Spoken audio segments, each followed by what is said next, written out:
सिद्धाण नमो आयर्याण नमो उवध्यायाण नमो लोये सव साहुण एसो पंच नमोकारो सव पाव प्रणासनो मंगलानंत संवेसे परमं हवै मंगलम।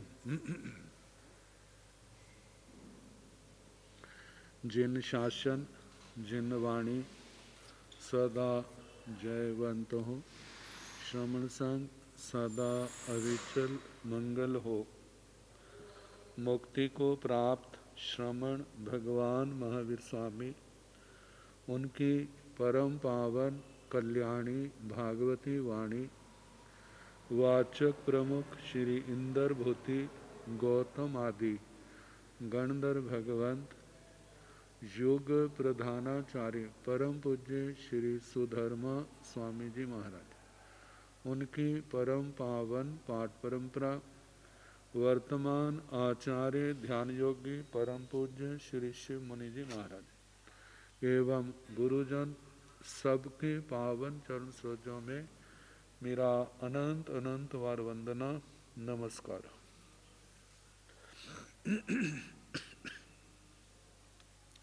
आगम परिषद में विराजमान वरिष्ठ मुनिराज,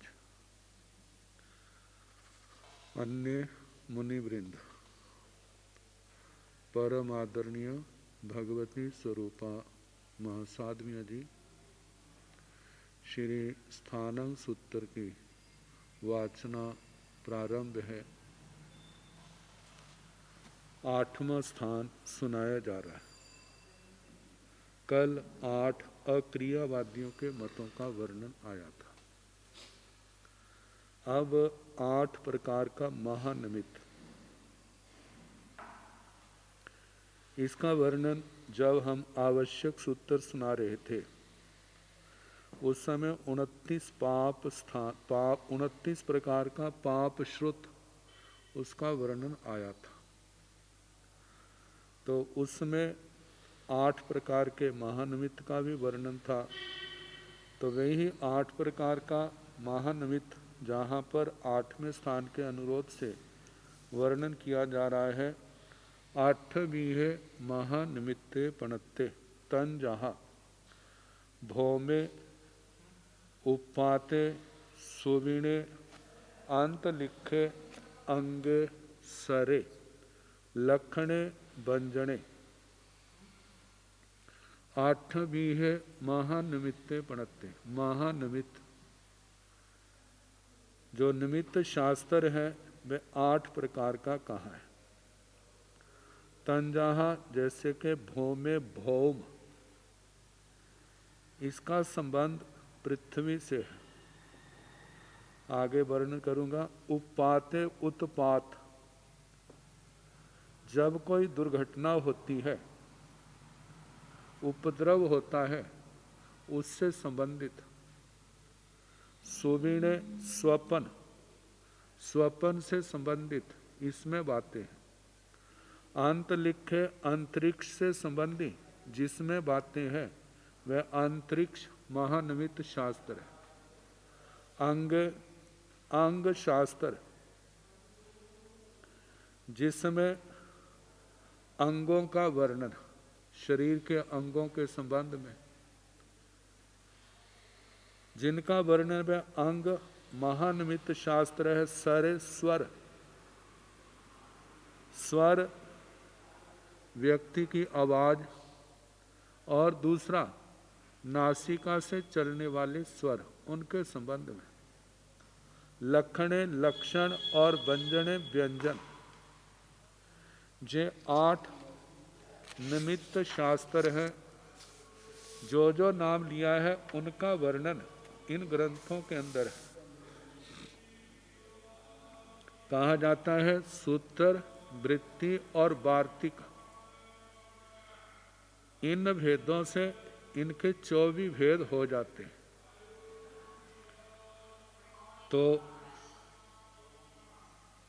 कहते हैं जिन कारणों से मनुष्य भूत, भविष्य और वर्तमान काल की घटनाओं एवं पदार्थों को जानने का सामर्थ्य प्राप्त कर लेता है। उन सभी कारणों को निमित्त कहते हैं।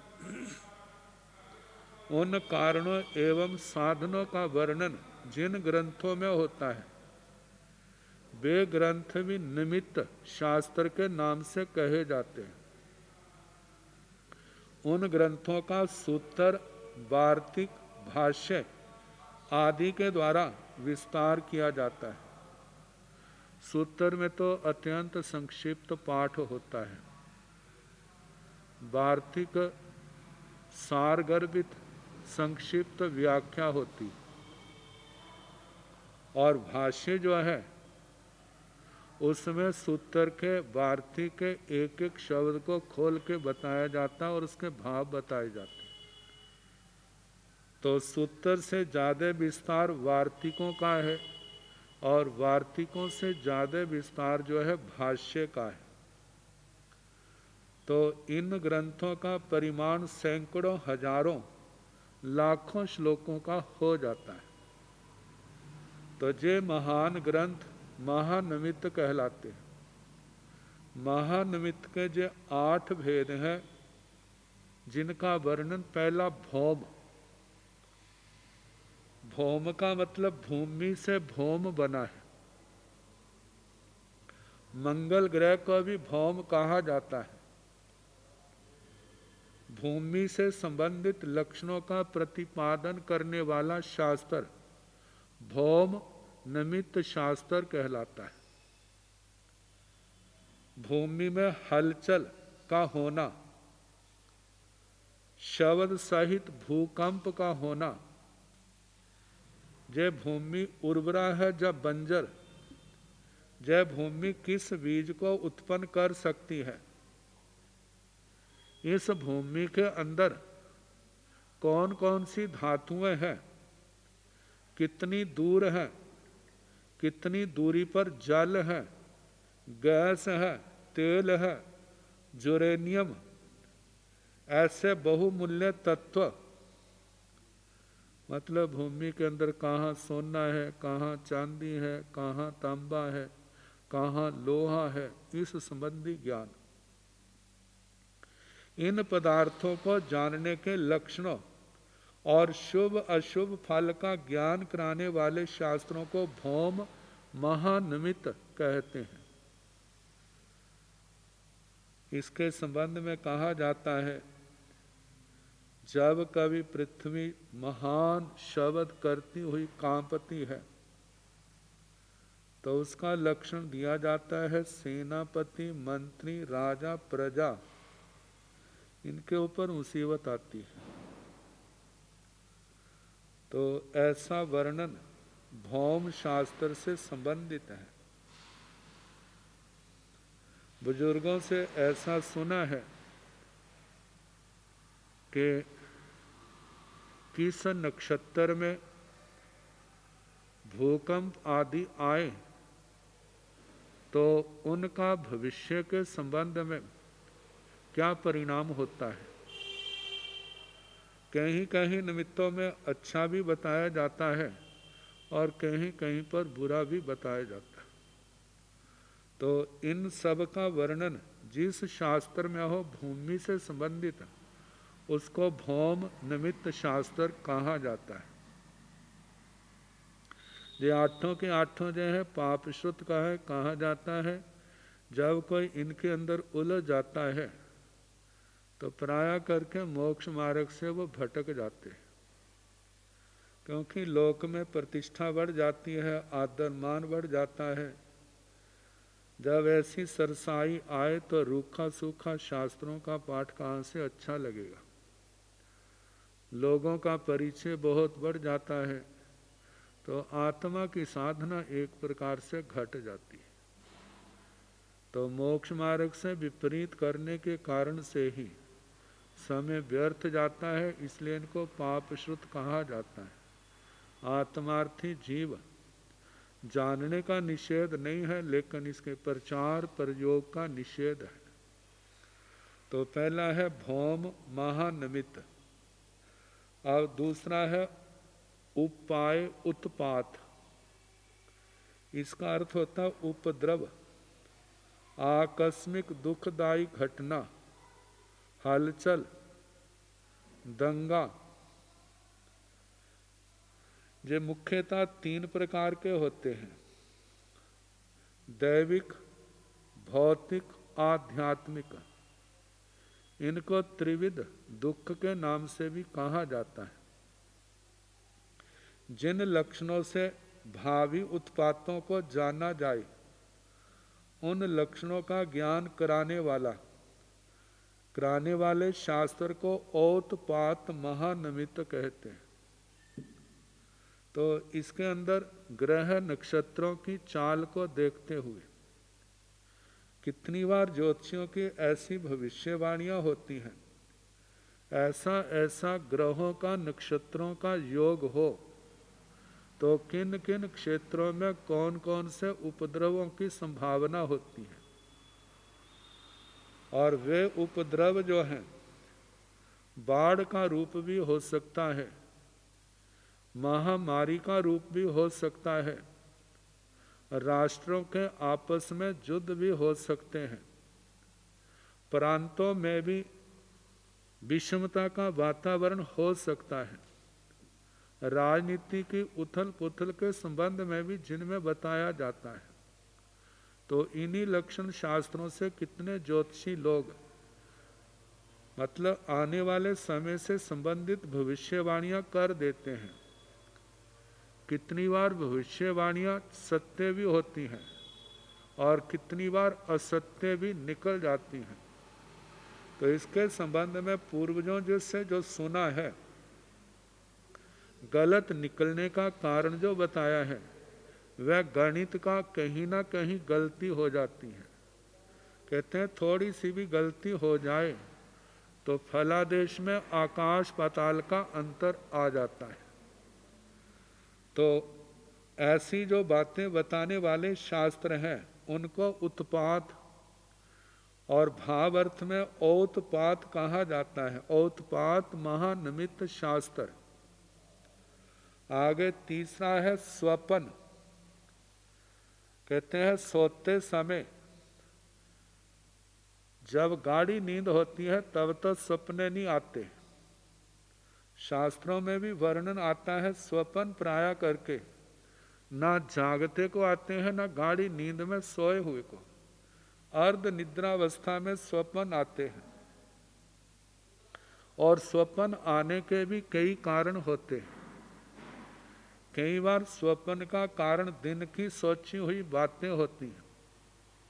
कई बार शरीर के अंदर जो वात पित्त कफ धातुएं हैं, इनकी विषमता भी स्वप्नों का कारण बन जाती है। और कितनी बार अदृष्ट, जिसको हम कर्म कह देते हैं, कर्म के निमित्त से भी आते हैं, जिन स्वप्नों के माध्यम से भविष्य काल की घटनाओं का ज्ञान के अनुसार बोध हो जाता है। तो स्वप्न जो है, अब उनको ऐसे स्वप्नों का जिन शास्त्रों के अंदर वर्णन होता है, उसको स्वप्न शास्त्र, महानिमित्त शास्त्र कहा जाता है। आगमों के अंदर भी ऐसे स्वप्नों का वर्णन आता है, लेकिन वहाँ पर उन्हीं स्वप्नों का वर्णन है जो मांगलिक हैं। जैसे 72 स्वप्न आते हैं, 30 महास्वप्न आते हैं, 14 स्वप्न जो तीर्थंकर भगवान की माता को आते हैं, 7 स्वप्न वासुदेव की माता का वर्णन आता है, 4 बलदेव की माता का वर्णन आता है, 1 स्वप्न मांडलिक राजा की माता का वर्णन आता है। जो भावित आत्मा अणगार होते हैं, उनका भी ऐसा वर्णन आता है। भगवान महावीर स्वामी के साधना काल में जो 10 महास्वप्न हैं, वो भी क्या है 10वें ठाणे में आएंगे, वो भी प्रचलित हैं। भगवती सूत्र में स्वप्नों का अधिकार वर्ण आता है, जिसके अंदर ये बताया है कि ऐसे ऐसे स्वप्न जिसको दिखाई दें तो वो चरम शरीरी होता है और ऐसे स्वप्न दिखाई दे, उनके दो दो जन्म होते हैं, तो ऐसे स्वप्नों का वर्णन किया है। लेकिन बाकी जो संसार के स्वप्न हैं उनके संबंध में नहीं। लेकिन कितनी बार आता है कि स्वप्न स्वप्न स्वप्न कई बार भविष्य की बातों को, तो उसमें उत्तम भविष्य के भी सूचक होते हैं और भविष्य के संबंध में अंधकार को बताने वाले भी स्वप्न होते हैं। तो इन स्वप्नों के संबंध में जो जानकारी है वह जिस शास्त्र के अंदर हो वह क्या है, स्वप्न निमित्त शास्त्र कहा जाता है। अच्छे या बुरे स्वप्नों का शुभाशुभ बताना, जैसे कि देव गुरु छतर कमल आदि का देखना, हाथी या घोड़े की सवारी करना, पर्वत के शिखर पर महल पर या प्रकार जो नगर का चारदीवारी होती है उसके ऊपर चढ़ना, समुद्र को पार करना, दूध दही या अमृत का पीना, चंद्र और सूर्य का मुख में प्रवेश करना इत्यादि स्वप्न शुभ फल देने वाले माने गए हैं। यदि स्वप्न दृष्टा लाल रंग वाला लघु शंका करे, मलोत्सर्ग करे, तो उसी समय यदि स्वप्न टूट जाए तो स्वप्न दृष्टा को अर्थ की हानि होती है। तो ऐसे स्वप्नों का जिसके अंदर वर्णन है वो स्वप्न शास्त्र महानिमित्त कहा जाता है। आगे अंतरिक्ष, आकाश से संबंध रखने वाले निमित्त को अंतरिक्ष कहते हैं। सूरज, चंद्र, ग्रह, नक्षत्र और तारों की गति विशेष से ग्रह वेद अभ्र विकार, धूमकेतु का उदय से, धूमकेतु जिसको पुच्छल तारा कहा जाता है, दिग्दाह बिजली के विभिन्न रंगों से, गंधर्व नगर की बनावट, इंद्रधनुष वायुमंडल से, सूर्य और चंद्र को ग्रहण लगने से, उनके परिवेश कुंडल से शुभाशुभ बताया जाता है। वह आंतरिक शास्त्र के महानिमित्त से जाना जाता है। जैसे कहते हैं आकाश में पीले रंग का गंधर्व नगर दिखाई दे तो धान्य का विनाश होता है। मजीठ के रंग वाले से गौओं का हरण, अव्यक्त वर्ण से सेना में क्षोभ, यदि पूर्व दिशा में संदिग्ध प्राकार तो तोरण सहित गंधर्व नगर हो तो वह राजा की विजय का सूचक होता है। ऐसे फलों का वर्णन करने वाला शास्त्र आंतरिक्ष महानिमित्त कहलाता है।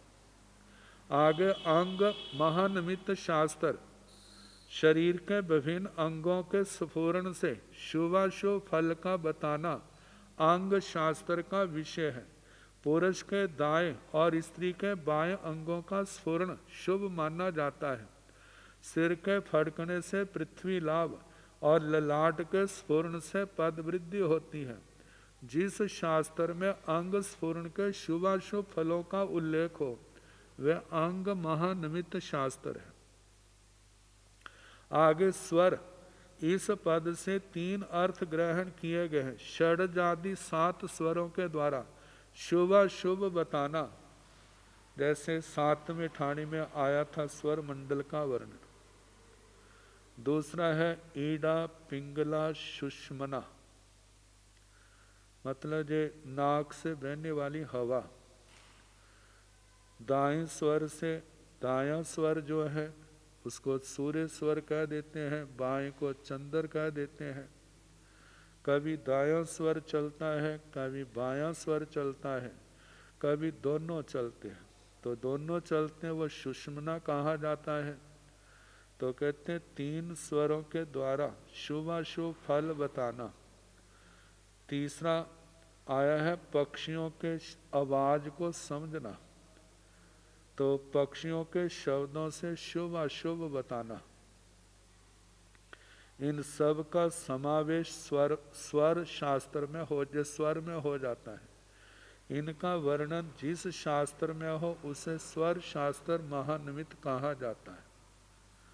आगे लक्षण शास्त्र, स्त्री पुरुष, स्त्री के बनावट, रेखा आदि से शुभ अशुभ फल बतलाना। ये जो लक्षण है, लक्षणों को जान देख करके बताना, ऐसे लक्षण जिनके होते हैं उनका भविष्य कैसा होता है। साधारण मनुष्यों में 32 लक्षण पाए जाते हैं। बलदेव वासुदेव के 108 लक्षण पाए जाते हैं। चक्रवर्ती तीर्थंकर भगवंतों में 1008 लक्षण होते हैं। सामुद्रिक शास्त्र में अच्छे बुरे अंगों पांगों का तथा रेखा विज्ञान, जो हस्तरेखा विज्ञान पामिस्ट्री साइंस है, इसका विस्तृत वर्णन मिलता है। अंग विद्या नामक ग्रंथ में बड़े विस्तार के साथ शारीरिक लक्षणों का वर्णन किया गया है। साथ ही वहाँ शुभाशुभ फल भी निर्दिष्ट है। अतः इस प्रकार के शास्त्र को लक्षण महानिमित्त कहा जाता है।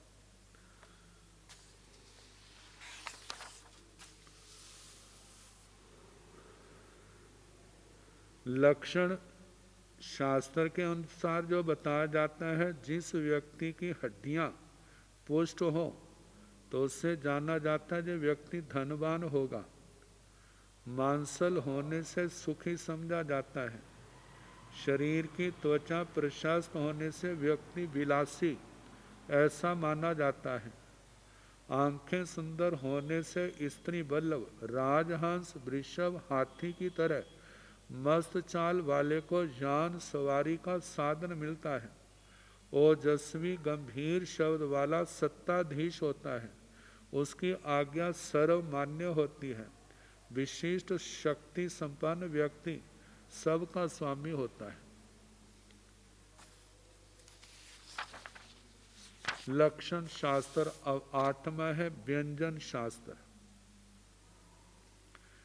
जिस शास्त्र में तिल, मस्सा आदि विशेष वर्णन हो उसे व्यंजन शास्त्र कहते हैं। जिस स्त्री की नाभि से नीचे के भाग में कुंकुम की बूंद के समान तिल, मस्सा हो, कोई और लक्षण हो, उसको अच्छा माना जाता है। लक्षण शरीर के साथ उत्पन्न होते हैं, मतलब जन्मजात। व्यंजन बाद में उत्पन्न होते हैं। जो चिन्ह स्त्री पुरुष या स्त्री के होते हैं, उनके फलादेश से जीवन की पूर्ण दशा का ज्ञान हो जाता है। क्योंकि कई बार लक्षण शास्त्रों में ऐसा पढ़ने में आ जाता है जो कि व्यक्ति के अच्छे बुरे पने के लक्षण बता देते हैं। जहाँ इन स्थानों में जे लक्षण हो, ऐसे तिल मस्सा हो तो उनका क्या प्रभाव होता है। वो प्रभाव जो है अच्छे रूप में भी होता है, बुरे रूप में भी होता है।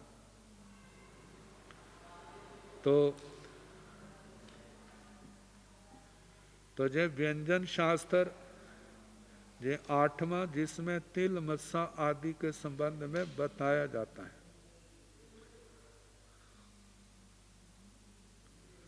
शास्त्रों में वर्णन आता है कि 8 निमित्त शास्त्रों को पढ़ने वाले जब कभी राजा आदि के ऐसे स्वप्न आदि का प्रसंग आता था तो उनको बुलाते थे, उनका आदर मान भी करते थे और फलादेश भी सुनते थे, अच्छे से खुश भी होते थे। तो कहा जाता है कि इनका प्रभाव सत्यता के ऊपर निर्भर है।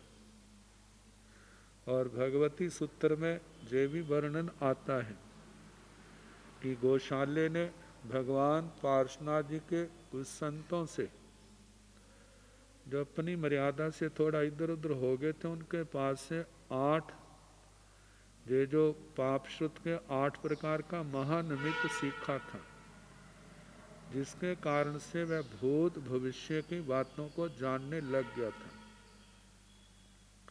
और जिसके कारण उसका प्रभाव भी बहुत बड़ा था। केवल वह ही नहीं, उसके जो स्थविर संत थे, दूसरे संत थे, जो सीखते थे, वह भूत भविष्य की बातों को यथार्थ रूप से बताने में समर्थ होते थे और बताते भी थे, जिस कारण से उनका प्रभाव बहुत ज़्यादा था। तो कहा जाता है जो 8 प्रकार का निमित्त शास्त्र लौकिक प्रतिष्ठा का कारण तो बन जाता है, लेकिन आत्मा की साधना में इन चक्रों में पड़ने वाले जीव पिछड़ जाते हैं। तो कितने स्थानों पर इनको सीखने वालों ने मतलब शासन की प्रभावना का काम भी किया है, लेकिन ये बातें सबको पचती नहीं है। अब इसके आगे 8 वचन विभक्तियां हैं। संस्कृत साहित्य में चाहे प्राकृत का साहित्य है, इन विभक्तियों का प्रयोग होता है, जिसमें कारक तो 6 माने जाते हैं, जिसमें कहा जाता है कारक वह है जो क्रिया की उत्पत्ति में किसी प्रकार से सहायक है, निमित्त है। और विभक्तियां जो वचन व्यवहार में कैसे कैसे शब्दों का प्रयोग किया जाता है, जिसमें कर्ता, कर्म, करण, संप्रदान, अपादान, संबंध, अधिकरण और संबोधन, इनको 8 विभक्तियां कहा जाता है। किस किस अर्थ में इनका प्रयोग होता है, तो 8 के अनुरोध से यहाँ पर इन 8 विभक्तियों का वर्णन है। 8वीं वयन विभक्ति पणता।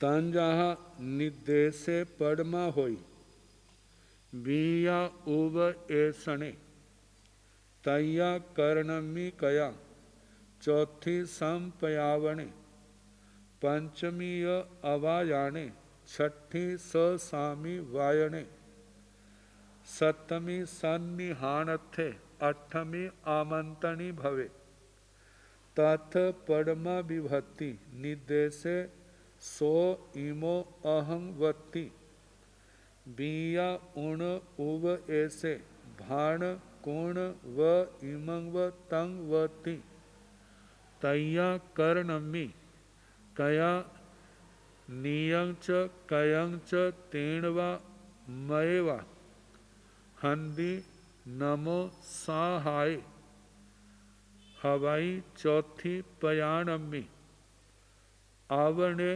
गिण हसु तत्तो इत्तो तीव पंचमी अवायाणे छठी तस इमसवा गयसवा सामी संबंधे हवाई पूर्ण सप्तमी तमिमम्मी आहार काल भावेय आमंत्रणी भवे अष्टमी ओ जह हे जुबानती। बताया है 8वीं बयन विभक्ति पणता। वचन विभक्ति 8 प्रकार की कही है। तंजाहा जैसे के निर्देशे परमा हुई, निर्देश में प्रथमा विभक्ति होती है,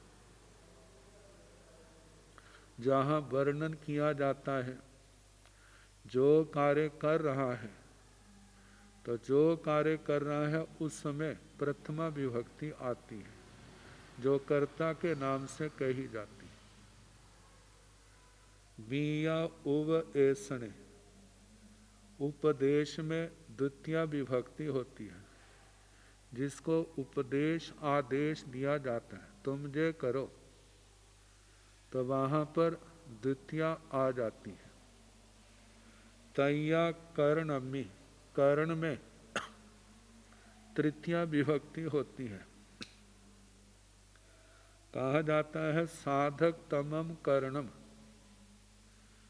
जो किसी क्रिया में अत्यंत सहायक होता है, उसमें उसको कर्ण कहा जाता है, और कर्ण में तृतीय विभक्ति होती है। चौथी संपयावणे, चौथी जो है संप्रदापन, संप्रदापन संप्रदान, जहाँ किसी को कुछ दिया जाता है, जिसको दिया जाता है वहाँ पर चतुर्थी विभक्ति होती है, और उसके साथ साथ उपपद विभक्तियाँ होती हैं, जिनमें ये बताया जाता है इन शब्दों के योग में ऐसी ऐसी विभक्तियाँ हों, तो इनका वर्णन भी आएगा। तो संप्रदान में चतुर्थी, पंचमी अवायाणे, अपादान में पंचमी विभक्ति होती है। अपादान जहाँ से पृथक हुआ जाता है, जिस स्थान से जिस वस्तु से अलग होना है, वहाँ पर उसके अंदर पंचमी विभक्ति होती है। तो छठी स्वस्वामी वायणे, स्वस्वामी संबंध जो है, जहाँ स्वामी संबंध है वहाँ पर छठी विभक्ति होती है, जिसके लक्षण का के की से लिए जाते हिंदी में। पंजाबी में दा दे दी आ जाता है, राजस्थानी में रा रे री आ जाता है, गुजराती में ना ने नी ये आ जाते हैं, मतलब संबंध जोड़ने वाले शब्द। आगे सप्तमी सन्निहानथे, सन्निधान आधार में सप्तमी विभक्ति होती है। आठवीं आमंत्रणी भवे, अष्टमी विभक्ति जो है वह आमंत्रण अर्थ में जिसका प्रयोग किया जाता है, किसी को संबोधन करना है, बुलाना है, तो वहाँ जो अष्टमी संबोधन के नाम से कही जाती है। तो तथ परमा विभक्ति, तो इनमें जो प्रथम विभक्ति है, जैसे निर्देशे सो इमो अहं वेति, निर्देश निर्देश में सो मतलब वह है जो दूरी पर है। आगे इमो, इमो वह व्यक्ति है जो सामने। अहं वति, अहम अपने लिए है, मतलब वह है जय है, और अहम वह है दूरवर्ती व्यक्ति के लिए। इमो जो सामने है उसके लिए आता है, जिसके लिए जय है, ये सामने वाली वस्तु व्यक्ति के लिए आता है। और अहम जो बोलने वाला अपने लिए इसका प्रयोग करता है। वह थी वा इति, तो बिया पूर्ण उव ऐसे द्वितीय विभक्ति जो है उपदेश में आती है। जैसे कहा जाता है भाण कोण व इमंग व तम वती, जैसे भाण कोण ये दो क्रियाएं हैं। भाण धातु भाण धातु है और कोण है, ये जो है लोट लकार आज्ञा निर्देश में जिसका प्रयोग होता है। और ये जो है मध्यम पुरुष का एक वचन है, भाण इमंग, इसको कहो। कोण व तंग, उस कार्य को करो, मतलब इमं भाण जे वाक्य बनता है, इसको कहो। तंग कोण, उस कार्य को करो, जे आदेशात्मक रूप है। तो इस प्रकार जे जो इमं तंग शब्द आए हैं, जे कर्म के हैं और जे द्वितीय विभक्ति के एक वचन के हैं। तैया कर्णमी कया, तृतीय विभक्ति जो है वह कर्ण में आती है। जैसे नियंग च कयंग च तेण व मयवा, नियंग च नियंग तेण उसके द्वारा ले जाया गया, कयंग मय मेरे द्वारा किया गया, मतलब कोई कार्य जिसके द्वारा हुआ है वहाँ पर तृतीय विभक्ति का प्रयोग किया जाता है। जैसे कहा जाता है मैंने लेखनी से लेख लिखा, लेखनी जहाँ जो है कर्ण अर्थ में आई है। हंदी नमो सहाय, हवाई चौथी पयाणम्मी, कहा जाता है हंदी नमो साहा शब्द जो है सहाय, जो स्वाहा अर्थ में आता है। तो इसके इनके योग में चतुर्थी विभक्ति होती है, और इसके साथ हवाई चौथी पयाणम्मी, जहाँ किसी को कुछ दिया जाता है वहाँ पर भी चतुर्थी विभक्ति होती है, जिसको दिया जाता है उसमें चतुर्थी। आवणे गीण हसु तत्तो इत्तो वा। आवणे तत्तो, तत्व का मतलब वहाँ से आवणे, इसे दूर हटाओ। गीण इत्तो, जहाँ से ग्रहण कर लो। तो जहाँ से अलग करने में पंचमी अपादान, और अपादान में पंचमी होती है, पंचमी अवायाणी, अपादान में पंचमी विभक्ति। छठी तस इमस व गयस व स्वामी संबंधे, स्वामी संबंध में षष्ठी विभक्ति होती है। तस जैसे उसका, इमस इसका, तस्य अस्य, गयस गतस्य व, मतलब गए हुए व्यक्ति का। जहाँ पर जैसे कहा जाता है राज्ञ पुरुष रन्नो पुरुषो, राजा का पुरुष, तो जहाँ पर राजा का पुरुष, राजा स्वामी है और पुरुष जो है वो उसका व्यक्ति है, तो जहाँ पर स्वामी संबंध बताया जाता है वहाँ पर छठी विभक्ति का प्रयोग होता है। जैसे राजा के स्थान पर राज्ञ षष्ठी विभक्ति का एक वचन प्रयोग किया गया। हवाई पूर्ण सप्तमी, मतलब तम्मी ई मम्मी आहार काल भावेय, आधार काल और भाव में, मतलब सप्तमी विभक्ति होती है। तम्मी उस समय, ई मम्मी इस समय, मतलब के तस्मिन अस्मिन। तो आधार में, जिसमें कहा जाता है आधार को अधिकरण कहते हैं। जैसे वृक्ष पर पक्षी बैठा है, जैसे बच्छम्मी पक्षी उव विसाई, वृक्ष पर पक्षी बैठा है, तो वृक्ष क्या है, पक्षी के बैठने का आधार है, और पक्षी जो है उसका आधेय है, बैठना उसकी क्रिया है। और तीसरा जो है काल और भाव। काल में कहा है कि मधु रमते, मधु का जहाँ पर अर्थ बसंत है, बसंत काल में रमण करते हैं। तो ये काल में, जहाँ वर्षासु वर्षा ऋतु में, ग्रीष्म में ग्रीष्म काल में, तो काल अर्थ में भी सप्तमी विभक्ति का प्रयोग होता है। और भाव अर्थ में जैसे चारित्र्य अवतिष्ठते, चारित्र में स्थित है, ये भाव अर्थ में आ गया। स्पृहा अर्थ में आता है, जैसे मोक्षे स्पृहा अस्ति, अस्य इसकी मोक्ष में स्पृहा है, चाहना है। तो ऐसे अर्थों में मतलब के जो अधिकरण अधिक, इनमें सप्तमी विभक्ति का प्रयोग होता है। आगे आमंत्रणी भवे, अठमी जह हे जुवानती। आमंत्रणी मतलब आमंत्रणी जो है वो अष्टमी विभक्ति है। तो जहाँ पर संबोधन किया जाता है, जहाँ जह जैसे हे जुवानती, हे जुवान मतलब हे युवक, इति मतलब इस प्रकार के 8 विभक्तियों का प्रयोग किया गया है। इनका संबंध व्याकरण शास्त्र से है, और व्याकरण में इनका कितना महत्व है। कहा जाता है किसी भी भाषा के इन वाक्यों को, इन लक्षणों को नहीं जानता तो उसको वहाँ पर सफल भाषा का सम्यक प्रयोग भी नहीं कर सकता। जब भाषा में अशुद्ध शब्दों का प्रयोग करता है तो लोग उसकी इस अज्ञानता पर फिर मजाक भी उड़ाते हैं, इसको इतना भी पता नहीं है। तो इन 8 विभक्तियों का व्याकरण से संबंध है।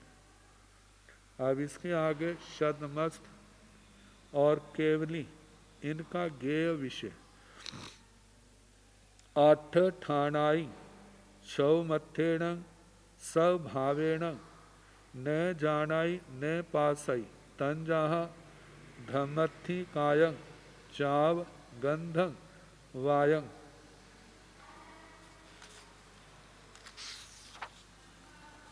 8 एयाणी चेव उपन्नान दंसन धरे अरहा जीणे केवली जानाई पासाई जाव गंधंग वायंग। इनका वर्णन कई स्थानों पर आया है, एक एक साथ में बढ़ाया जा रहा है। तो 8वें स्थान के अनुरोध से जहाँ पर 8 बातों का वर्णन किया है कि सदमस्त आत्मा इनके संबंध में सर्वभाव से नहीं जानता, लेकिन केवली भगवान इनको पूर्ण रूप से जानते। तो 8 ठाणाई 6 मत्थे 8 स्थान इनको सदमस्त सब भावेण सर्वभाव से, वह सारी पर्यायों से न जानाई न पासे, ना जानता है न देखता है। तंजाहा जैसे के धम्मत्थि कायं धर्मास्थि काय, अधम्मत्थि कायं जाव से लेना अधर्मास्थि काय, आगासत्थि कायं आकाशास्थि काय, अशरीरं अशरीरं मतलब के अशरीरी आत्मा, परमाणु पुद्गल शब्द गंध और वायु, इनको मतलब के सर्व भावों से नहीं जानता। इनमें पहले जो 4 हैं धर्मास्तिकाय अधर्मास्तिकाय आकाशास्तिकाय अशरीरी आत्मा, ये तो अरूपी है, अरूपी पदार्थ सदमस्त का विषय नहीं है। बाकी जो 4 हैं जैसे परमाणु पुद्गल शब्द के पुद्गल गंध वायु के पुद्गल, देव इनको भी सदमस्त जो है अपनी आंखों से सूक्ष्म होने के कारण से साक्षात नहीं कर सकता। तो इसके संबंध में कहा कि जो 8 बातें सदमस्त जीव सर्वतो भाविन सर्व भावों से इनको नहीं जान सकता। तो कहा कि अवधि ज्ञानी जो है अवधि ज्ञान के द्वारा, मनप्रव ज्ञानी जो है इन सूक्ष्म बातों को पूर्ण रूप से तो नहीं जानता, लेकिन कुछ रूप से जानने लग जाता है। एयाणी चेव ऊपर नान दंसन धरे अरहा जीणे केवली जानाई पासाई जाव गंधंग वायम। एयाणी चेव इन्हीं 8 बातों को ऊपर नान दंसन धरे, जिनको केवल ज्ञान केवल दर्शन पैदा हो गया और उसको धारण करने वाले, ऐसे अरहा अरिहंत जीने जिन भगवान राग द्वेष के विजेता केवली केवल ज्ञानी, जानाई पासाई जानते हैं देखते हैं सर्व भाव से, जाव गंधंग वायंग मतलब ये 8 बातें धर्मास्तिकाय अधर्मास्तिकाय आकाशास्तिकाय अशरीरी आत्मा, परमाणु पुद्गल शब्द गंध और वायु को मतलब सर्व भाव से जानते हैं देखते हैं। अब इसके आगे आयुर्वेद के 8 रूप हैं। 8वीं है आउ वे पणते तंजाह कुमार मिच्चे है, लेकिन भिच्चे शब्द आता है। कुमार भृत्य संस्कृत शाया में कुमार भृत्य है। काय तिगिच्छा काय चिकित्सा व कुमार भिच्चे काय तिगिच्छा साल आई सल हत्ता जंगोली भूय बेजा खार तंते रसायणे।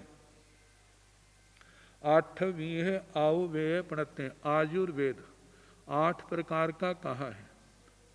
आयुर्वेद एक प्रकार का चिकित्सा शास्त्र, रोगों के उत्पत्ति को जानने वाला और उनके दूर करने के उपाय को चिकित्सा को जानने वाला और उसका प्रयोग करने वाला। तो आयुर्वेद जो है जो 8 प्रकार का कहा है। तंजहा जैसे कुमार भिच्चे कुमार भृत्य कहा जाता है। इसमें जिस शास्त्र में सब तरह के बच्चों के रोगों का निदान, क्षीर दोष का संशोधन, दूध के दोष का संशोधन, रोगों का उपशमन, बच्चों के भरण पोषण के लिए कौन सी औषधि कितने परिमाण में कितने समय के बाद देनी चाहिए, इन सब बातों का वर्णन जिसमें है वह कुमार भृत्य चिकित्सा शास्त्र कहा जाता है। दूसरा है काय चिकित्सा, काय चिकित्सा। काय चिकित्सा में जैसे ज्वर आता है, प्रमेह शुगर आती है, अतिसार पेट की खराबी, रक्त विकार, शोथ, सूजन, उन्माद, पागलपन, कुष्ठ इत्यादि व्याधियों को दूर करने का विधि विधान बताने वाला जो शास्त्र है वह काय चिकित्सा, काय चिकित्सा के नाम से कहा जाता है। तीसरा है सालाई, शालाक्य। गले से ऊपर कान, आँख, नाक, मुंह आदि अवयवों की व्याधियाँ जिनकी चिकित्सा के लिए सलाई जैसे उपकरणों की आवश्यकता पड़ती है, प्रयोग किया जाता है, उसका ज्ञान कराने वाला शास्त्र शालाक्य शास्त्र कहा जाता है। आगे सलहत्ता, सलहत्ता मतलब शल्य हत्या। शल्य जो है किस शरीर के किसी भी हिस्से में तिनका, लकड़ी, पत्थर, धूल, लोहे का हड्डी, कांटा आदि निमित्तों से उत्पन्न हुई अंग पीड़ा को दूर करने के उपाय बताने वाला चिकित्सा शास्त्र जो है उसको शल्य हत्या कहा जाता है। आगे जंगोली, जंगोली जो है विषनाशक औषध विशेष को जंगोली कहा जाता है।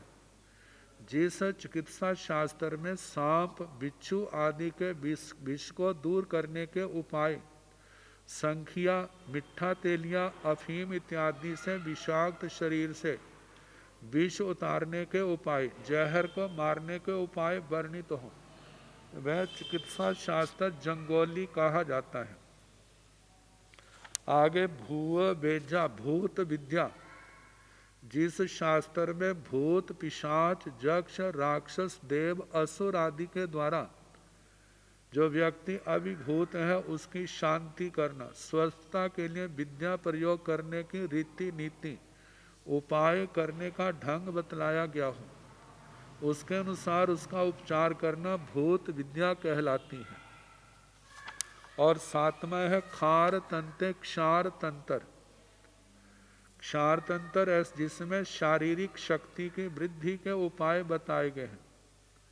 शक्ति का क्षरण कैसे होता है? कहते हैं वीर्य के क्षरण को क्षार कहते हैं। जिस ग्रंथ में इस विषय का वर्णन हो उसे क्षार तंत्र कहते हैं। यह सुश्रुत है चरक जे संहिताएं, आयुर्वेद की है अष्टांग योग आदि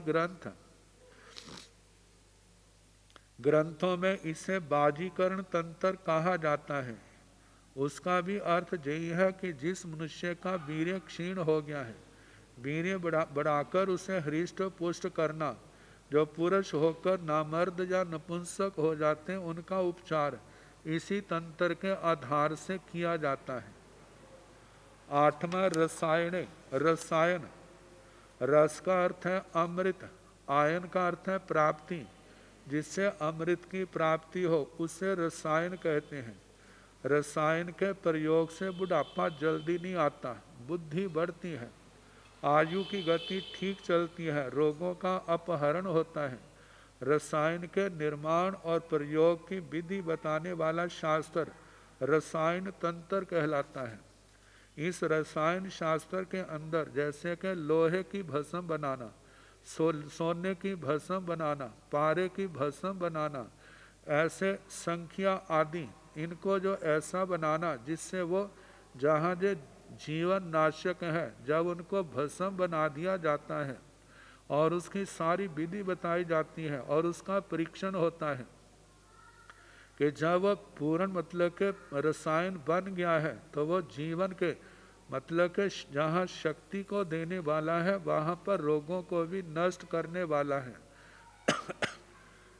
मतलब रोगों के प्रतिरोधक शक्ति इनका सेवन करने से आ जाती है।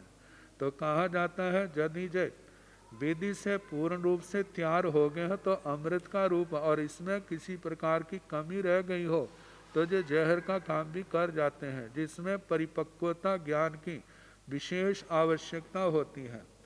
तो इस प्रकार ये 8 प्रकार का चिकित्सा शास्त्र बताया गया है। अब इसके आगे जो और वर्णन आएगा कल जैसे समय होगा कराने का प्रयास किया जाएगा। अब थोड़ी देर हम प्राकृत व्याकरण कर लें। तीसरा पाद,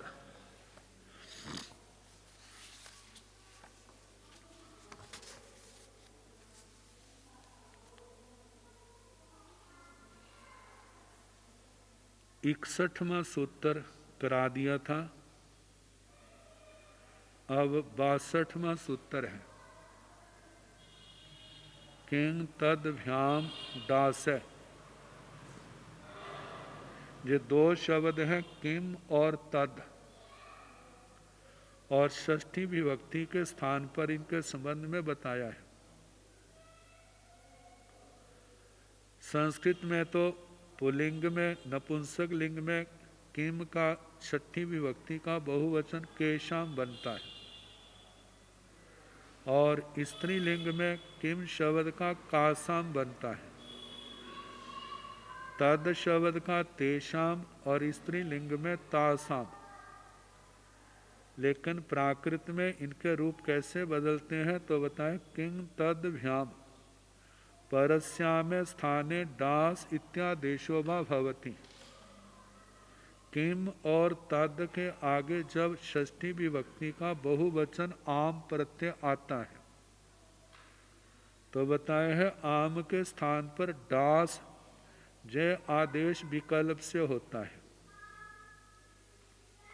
किम शब्द को क आदेश होता है, किमे त्र तसोस, किमे कै त्र तसोज 71वां सूत्र आगे आएगा,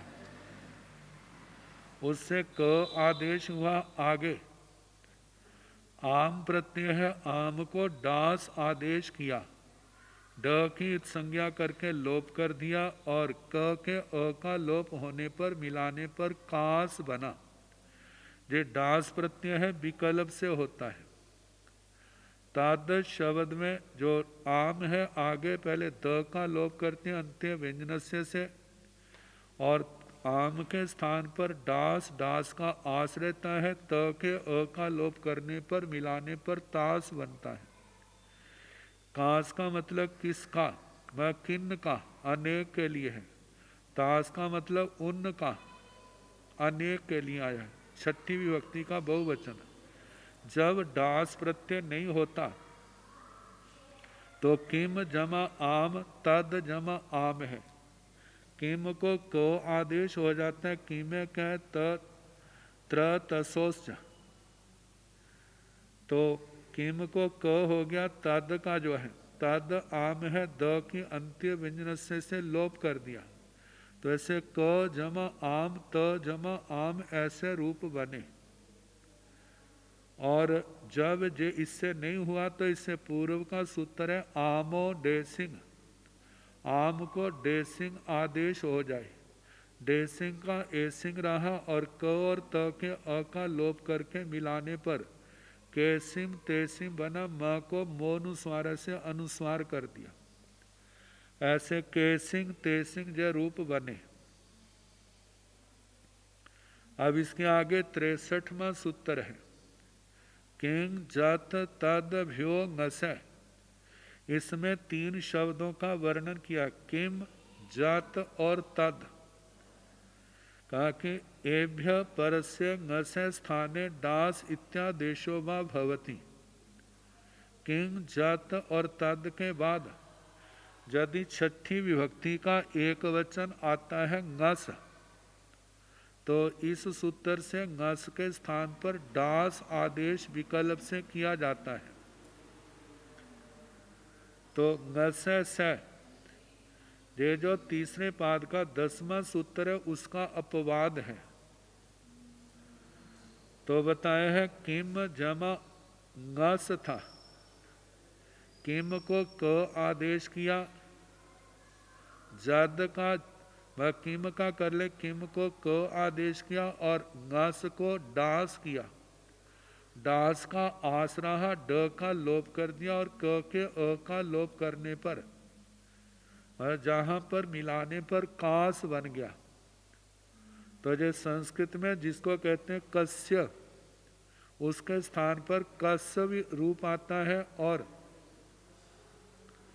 जहाँ पर जब डास किया तो कास बनेगा। डास विकल्प से होता है, जब नहीं हुआ तो किम जमा ngस था, किम को क आदेश और ngस है स। तीसरे पाद का 10वां सूत्र है, उससे स किया, डबल स, तो ऐसे इसका रूप बना कस, किसका। आगे जद का संस्कृत रूप होता है यस्य। जस्य का यदि हमने प्राकृत में बनाना हो तो य का लोप करके स को द्वित्व कर देते हैं, य को ज करके जस बन जाता है।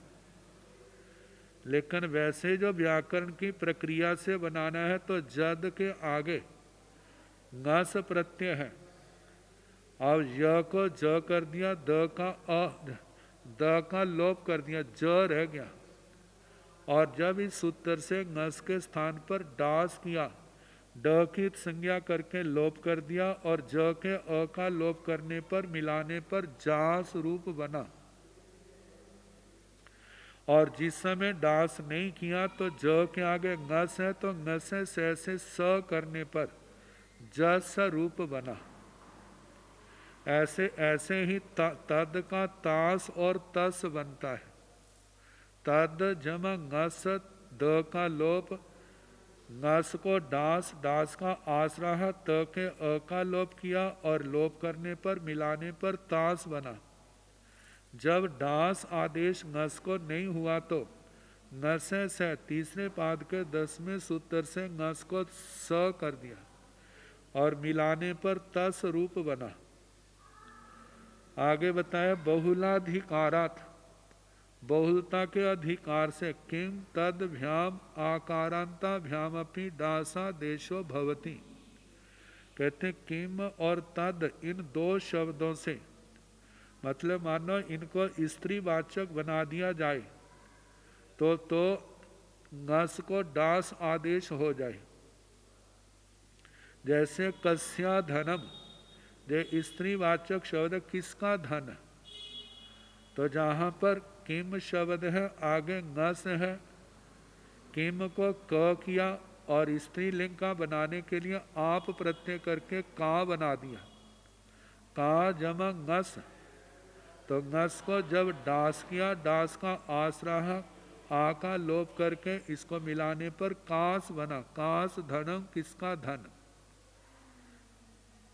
ऐसे तस्या धनम, तो इसका भी तद है, तद के मतलब द का लोप, जहाँ पर ngस प्रत्यय है, आक किया, आ करके ता बन गया स्त्रीवाचक का, और ngस को डास करके डास का आस रहा, और आ का लोप करने पर मिलाने पर तास धनंग ऐसा बना।